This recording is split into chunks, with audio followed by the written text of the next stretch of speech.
Hey guys, it's me. It's Queen Osset Hero, and thank you for joining me for another wonderful edition of Ask an Aquarius. If you haven't already, please hit the red subscribe button and smack the bell. All right, guys. If you like this video, please give it a thumbs up and pass it on to somebody else who may like it too. Also, if you have time, please drop a positive comment in the comment section and give this video a thumbs up. All right, guys, so today I wanted to talk to you about something that's really close to my heart. One of the things that I do, and I think is part of my mission in life, is to bring forward the energy of the divine feminine to the planet. There's many of us that do this throughout history, and I think it's really important to do that, especially at this time in history. And a lot of women have taken to me here at Ask an Aquarius. A lot of women have called me their auntie or their mom or their sister or their daughter in some cases. So I've had this wonderful energy of like intertwining with that vibration, which really makes me feel good. And one of the things that they always say to me, they always ask me, how can a woman in this time period, in this society, be successful? How can she live up to her dreams? How did I live up to my dreams and achieve my goals? So I've been thinking about this for a while now, trying to decide exactly what I want to say, because I want to give them something simple that they can just follow and not a whole bunch of, Aquarius words with it. And this is what I came up with just for you, my sisters. There's a quote. And for my brothers, if my brothers are out there and you love a woman, check this out too. There's a quote by one of the president's wives, and the quote said, "Well-behaved women rarely make history." It said rarely because sometimes well-behaved women do make history, but it's not as frequent. So what's wrong with being a well-behaved woman? Lots of women are well-behaved. What does well-behaved mean? Well, first of all, well-behaved is not a bad word, because some women, they're different kinds of women. Every woman doesn't have the same ambitions. And a lot of men I've talked to made this mistake in thinking that we did. A lot of women don't want the same things. Some women want to be housewives. For a long time I did, until I got married and had my daughter, and I was so bored, okay? So some women want to be the housewife. They want to stay home. They want to go to PTA meetings. They want to make pudding and cookies. They want to be home with a hot cooked meal when their husband comes home. They're submissive. They are conservative. They don't wear a lot of loud, flashy jewelry or clothes or colors. They're very conservative in that kind of way. They don't show off their body or their curves. They're very, when they say well-behaved, they're that meek, mild kind of energy. And that is a part of feminine energy. And there's nothing wrong with it. If a woman truly wants that in her life, and that's what's in her heart, then that's what she should do. But the ones who don't want that, the ones who want to be pilots, the ones who want to be remarkable, the ones who want to travel the world, the ones who want to be CEOs and scientists and engineers and, those kinds of women, the ones who want to run their own business, the ones who want to be priestesses, the ones who want to live on their own terms. These women cannot be the stereotypical well-behaved woman, because that kind of woman is not usually going to be that kind of woman. She's not usually going to make history. And she's okay with that. She didn't come here to make history. But those of us who did, of us who came here to be remarkable, those of us, the writers out there, the doctors out there, the directors, the producers out there, you women are the ones who cannot fall into that well-behaved trap. Okay? It's a trap. You have to be, for your personal path, you're going to have to be creative. You're going to have to stand up for yourself. You're not going to be able to wait around for people to hand you things or for a man to take care of you. You're going to have to raise up. Or like we say in the community, witch up. You're going to have to raise up, because women like you're going to have to be creative, authentic, original, unique. because that kind of woman is the kind of woman who can grab the world by storm. Okay? And you're the one who can do it, and you can accomplish it, but you have to do it by being yourself, wearing what you want, going where you want, thinking for yourself. Even if you're in relationships with men or whatever, you still have to raise up. You're not going to be able to be that submissive woman. Maybe in your relationship, maybe you can, but when it comes to your career, when it comes to your goals, when it comes to the things you want to achieve, you're going to have to be fierce. You're going to have to be charming. There's a book called Think and Grow Rich. That whole book is about how to influence people and how to use the law of attraction to succeed in life. Those are the kind of things you're going to have to do. You're not going to be able to be the meek, demure little housewife in the corner. That's not you. That's somebody else's dream. So for those of us who are that way, then we have a whole different ball of wax, okay? You're also going to have to be a womanist. What is a womanist? A womanist or a feminist, they both go hand in hand. You're going to have to be one or the other. A womanist is a feminist of color. And why do I say that? Well, because you have to know what a feminist or a womanist is. A feminist or a womanist is a person, is not even just a woman or a man who believes in gender equality. So you're going to have to stand up as an equal in the arenas that you choose to be in. And why is that important? A lot of people don't really comprehend what goes on. A long time ago, this man asked me to do a video series with him, and I refused. And I refused because I watched one of his videos, and it was a video on feminism. And it said in the video that feminists, their whole purpose is to challenge men, to go against men. They're just man haters. And that's not true. It is true that you meet some of those kinds in feminist and womanist movements.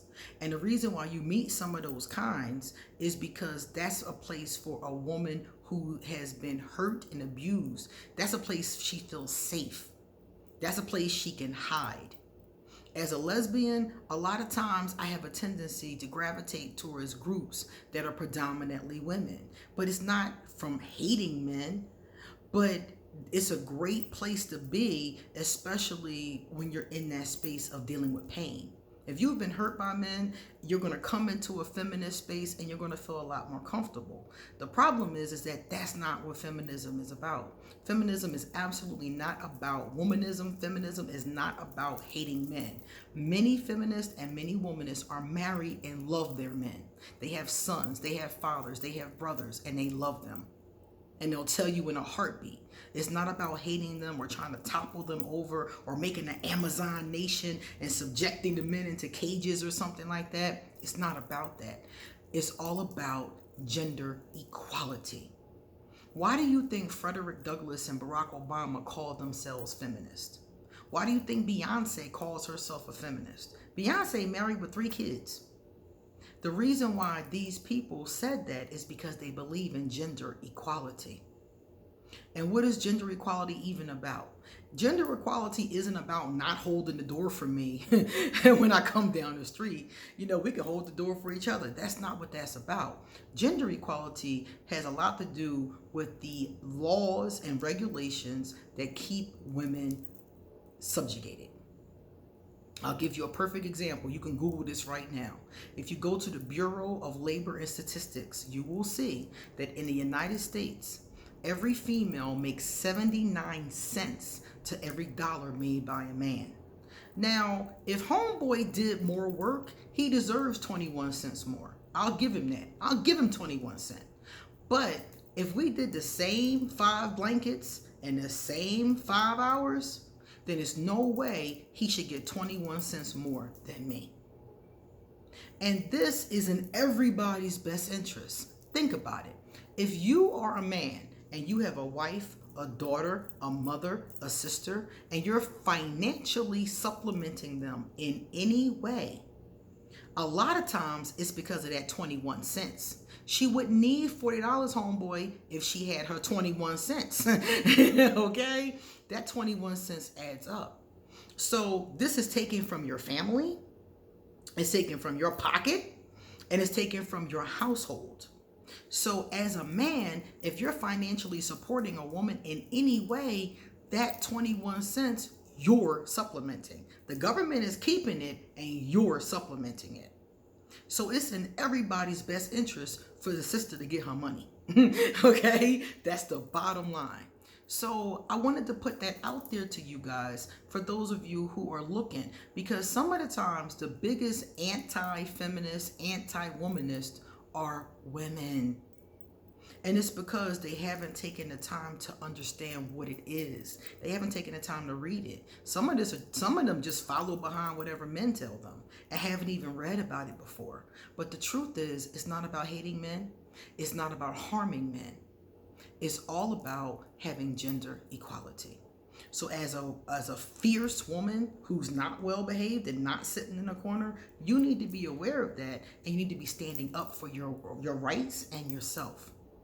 Also, I'm going to say, when it comes to being the well-behaved woman, you're not supposed to, remember I said you're not supposed to be loud. You're not supposed to be seen.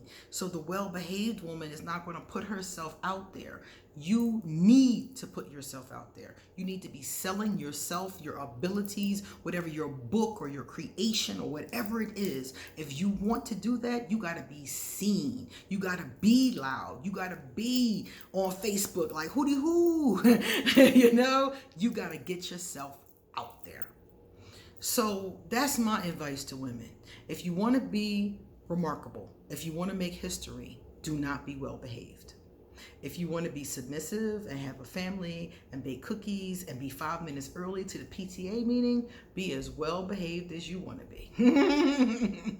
If that's your twist, I love it for you, not for me.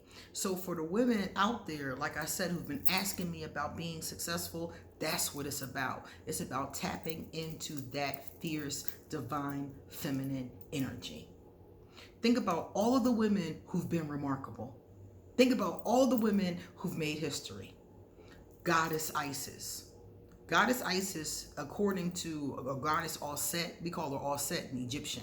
But my mother, the goddess that I serve, All-Set, was remarkable. She was a leader. She wasn't making cookies and chilling, even though she did have a child and she did take care of him. But she was a leader. She was known for her diplomacy, her intelligence, her fierceness, her magic. Josephine Baker, Marilyn Monroe, my girl Lizzo, Cardi B, Beyonce, all of these names of women that I'm throwing out to you, Joan of Arc, all these women were remarkable, and none of them were well-behaved, conservative wallflowers. Okay? So if you want to be like one of these women, one of these Jackie O types, these Oprah Winfrey, I love my girl Oprah. If you want to be one of these types, you got to be that fierce woman who's not afraid to take chances, who's not afraid to be seen, who's not afraid to fight for what she believes in. You have to make a goal for yourself. So let's say your goal is to be a famous author. What steps do you need to take to become that famous author? Start from the bottom and work your way up. And lastly, don't let nobody tell you, if you're a man or a woman, don't let anybody tell you you cannot achieve your goals. All my life, people told me I couldn't do what the hell I was currently doing. They told me I wouldn't graduate from college. I got 2 degrees. They told me that I could not leave the school district and still feed myself. Well, I'm still chubby. I'm still eating. And that was in 2012. So for 8 years, I've been able to do it some kind of way. They told me I couldn't open my business and have it be successful. Who's going to pay you to do readings? I get paid to do readings all the time because I made it a point of being the best. I made it a point of knowing my craft, knowing my cards. You know, talking to people, networking. I made it a point. So my point to you is that people will tell you you can't, but you can. Don't listen to other people. Don't listen to people telling you that crap. And a lot of times it was men telling me what I couldn't do as I was currently doing it. And I'm not going to blame it on my brothers. I blame it on the patriarchy. I blame it on the system. It's a system. It's not just individuals. And it's not just upheld by men. Women uphold patriarchy too. Some of the times women are the most dysfunctional in this area. So if you want to be a remarkable woman, if you want to make history, do not be well behaved. Okay? All right, guys, it's time for me to get going. So if you would like to have a reading done, please email me and I'll hook you up. If you would like to join me on Patreon and see the 20 episodes of the witch trials that I've been uploading every week, please go to the link underneath this video and check it out. All right, guys, thank you for listening. And I hope that you guys live out your dreams. I really do. Take care.